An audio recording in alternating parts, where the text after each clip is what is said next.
Xenophobic dog whistling, a losing strategy Trump Republicans just won't give up. Following Donald Trump's win in 2016, many Republicans have copied his strategy of inciting racial divisions by fear-mongering around issues of immigration. In election after election, that strategy has failed. Here is a snapshot of those elections over the last 3 years.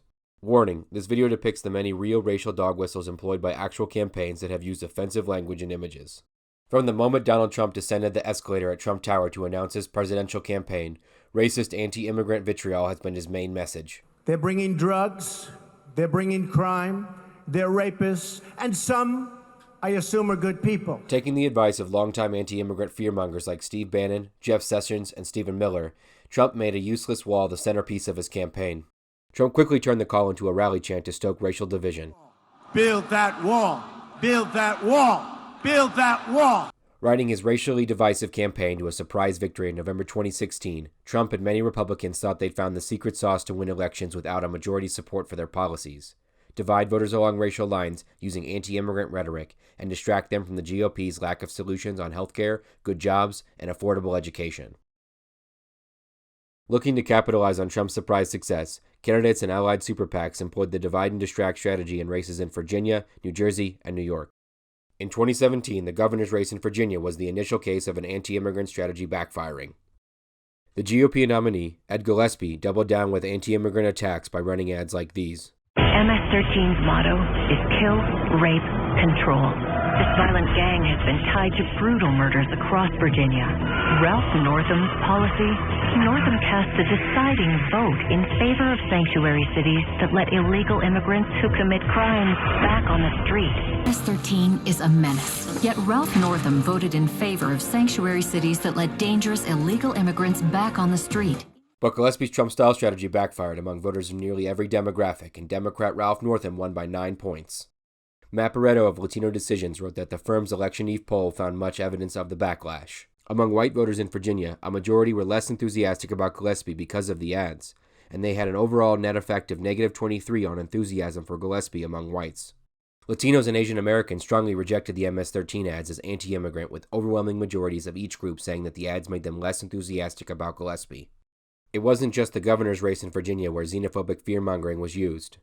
Scott Lingenfelter of House District 31 lost his seat to Democrat Elizabeth Guzman after his attempt to equate undocumented immigrants' driver's license with violent crime. Democrat Jennifer Foy won House District 2 after a GOP attempt to attack her over in-state tuition for undocumented students fell flat. A similar story played out in New Jersey. Republican gubernatorial candidate Kim Guadagno deployed an aggressive anti-immigrant strategy running ads like these. Asked about deporting criminal illegals, Phil Murphy said, "My bias is going to be having their back." Make no mistake, Murphy will have the backs of deranged murderers like Carranza, providing sanctuary in New Jersey. We'll be a sanctuary, not just city, but state. Murphy doesn't have our backs. He has theirs. Guadagno had previously supported a pathway to citizenship for undocumented immigrants, but wrongly believed that attacking immigrants would turn out the Republican base, and she switched her strategy. In the end, she lost badly. In New York, local campaigns tried out the strategy with a similar result. Democrat Laura Coran won her race for Nassau County Executive after voters rejected her opponent's effort to tie her to MS-13. This particular image, by the way, is often used among Republican candidates from all across the country, where they ignore local issues and use stock photos to demonize people of color. The special election in Pennsylvania's 18th District and Florida's House were a preview of what was to come in the midterm elections later that year. In a district Donald Trump won by 20 points, Democrat Conor Lamb won Pennsylvania's special election even after a super PAC connected to Republican House leadership ran TV ads like this. Lamb worked in the Obama administration that encouraged sanctuary cities, which put illegal immigrants who commit crimes back on the street. Now Conor Lamb wants to help Nancy Pelosi give amnesty to millions of illegal immigrants. In Florida's House District 72, the GOP divide and distract strategy backfired with a district that went in favor of Trump by 5 points, with Democrat Margaret Good winning by 7 points after her opponent used mailers that said her, quote, very progressive beliefs on immigration will be a, quote, danger to us all. This strategy exploded in the run-up to the midterm elections, with ads like these running all over the country. Refugees or invaders, they're testing our president, and they're testing America. President Trump is securing our borders and cracking down on the illegal alien invasion. Rosendale. They push for amnesty. They protect sanctuary cities. They sue President Trump to protect the rights of illegals. David supports an extreme agenda that would put families at risk. David's would stand with Pelosi to oppose tougher border security. And David's wants to eliminate ICE, the law enforcement agency that deports criminal illegal aliens. Was it Abby Finkenauer's heart that told her to put criminal illegal aliens back on Iowa streets? A dangerous caravan of illegals careens to the border, 2 more behind it, and liberal Tom Wolf is laying out the welcome mat. He opposes President Trump's call to send troops to the border and supports dangerous sanctuary cities, which attract even more illegals. Claudia Tenney is standing with President Trump to secure the border, strengthen ICE, and deport criminal illegal aliens. In Albany, Anthony Brindisi voted with Cuomo to give taxpayer-funded benefits to illegals. But the anti-immigrant fear-mongering lost big, with House Democrats picking up the largest number of seats in 4 decades. In the lead-up to the election, Donald Trump made sure his voters knew that even though he was not on the ballot, the election was the referendum on him. And I'm not on the ticket, but I am on the ticket, because this is also a referendum about me. The Trump campaign also contributed to the racial division strategy by trying to run this ad. The 7,000 migrant caravan crossing Mexico, marching toward our border. Dangerous illegal criminals like cop killer Luis Bracamontes don't care about our laws. America cannot allow this invasion. The migrant caravan must be stopped. President Trump and his allies will protect our border and keep our families safe. America's future depends on you. Stop the caravan. Vote Republican. I'm Donald Trump, and I approve this message. CNN had refused to air the ad from the start, calling it racist. NBC, Facebook, and even Fox News later pulled the ad. Meanwhile, the Trump campaign bombarded Facebook with ads featuring hyperbolic, fear-mongering warnings of a pending immigrant invasion. The Trump team ran over 2,000 ads with this dangerous rhetoric, while characterizing immigrants as killers over 500 times at his rallies.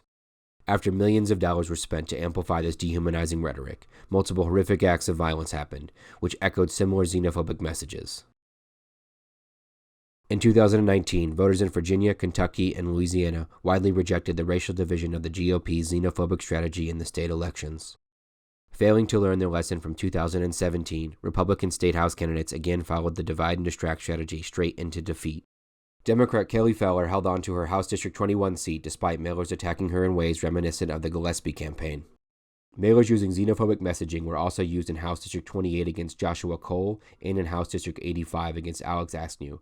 Both Democrats went on to win their competitive races. Even in deep red Kentucky, anti-immigrant fear-mongering failed to bring a win. Republican governor and incumbent candidate Matt Bevin, along with his allied super PACs, ran ads like these. Just like national Democrats, Bashir opposes a ban on sanctuary cities. Refusing to ban sanctuary cities that protect drug dealers, Andy Bashir is a risk we can't take. Illegal immigration is hurting America. The crime, the cost. Governor Bevin won't let it hurt Kentucky. Bevin says no to sanctuary cities. But Andy Bashir would allow illegal immigrants to swarm our state. I want a governor who's tough on illegal immigration.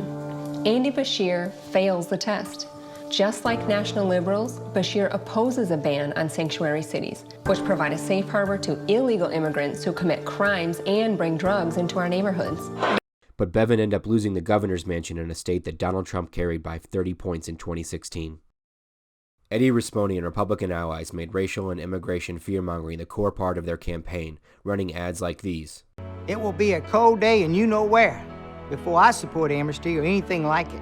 Right now, John Bel Edwards is wasting millions on benefits for illegal immigrants, and he refuses to ban sanctuary cities.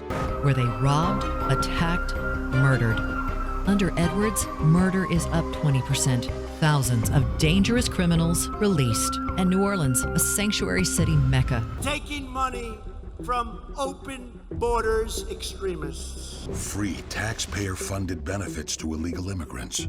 Edwards even opposed efforts to ban funding for sanctuary cities. In a similar fashion, voters rejected the campaign's racial divisions, sending John Bel Edwards back to the governor's mansion. Again, the Trump campaign continued to push a xenophobic strategy, running ads like these.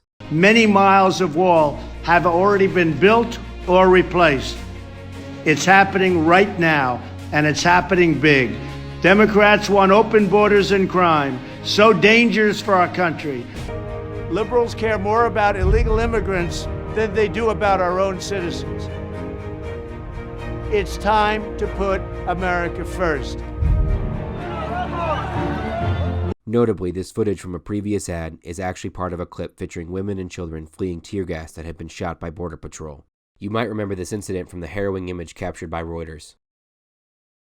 4 years after Trump's election, despite multiple years' worth of evidence that the GOP divide and distract strategy does not work, Republican candidates have not learned their lesson.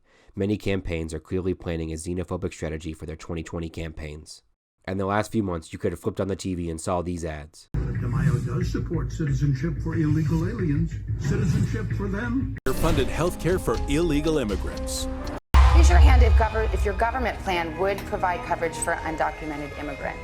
He's locked up over 2,500 criminal illegal immigrants. They illegally stream across the border. Instead of stopping them, Nate McMurray wants to reward them with amnesty. Drug dealers, human traffickers, terrorists who commit crimes, and get to stay here? How could we get them all back across the border? Well, I'm in the moving business. Even if you don't see these ads every day, they're becoming ubiquitous across the nation. Campaigns and their allies will continue to spend hundreds of millions of dollars on ads meant to racially divide us.